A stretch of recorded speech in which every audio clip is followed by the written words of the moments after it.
Connaissez-vous l'Autonomous Sensory Meridian Response, l'ASMR? Vous qui êtes sur YouTube ne pouvez pas ne pas connaître, mais savez-vous les mécanismes que cela implique? Je me lance dans un essai d'interprétation grâce à une madeleine.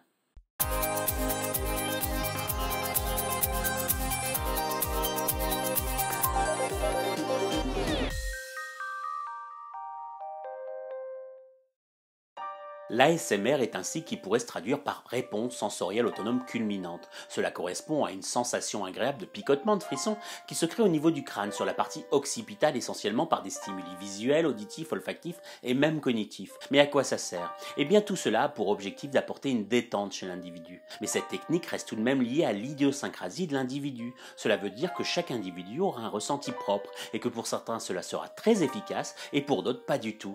Et malheureusement, étant donné que c'est autonome, vous ne pourrez pas profiter pleinement de cet effet si vous n'y êtes pas sensible. Tout au plus, cela pourra vous détendre, mais pas de picotement ni de frisson sur le sommet de votre crâne. Même si l'on parle beaucoup du phénomène aujourd'hui, et notamment sur YouTube, sachez que cela existe depuis toujours, la Madeleine de Proust étant pour moi la plus belle description de la ASMR en littérature. Et si je fais référence à cet exemple, c'est parce que ces stimuli provoquent chez le sujet sensible une reviviscence des sensations de sa prime enfance, quand vous étiez au chaud et en sécurité dans les bras de vos parents, et que ça faisait des frissons agréables partout. Rien de scientifique, mais si ça peut donner des idées de mémoire aux étudiants, n'hésitez pas à commenter qu'on en discute. On pousse, on commente, on s'abonne et à bientôt pour un prochain 60 secondes de psy.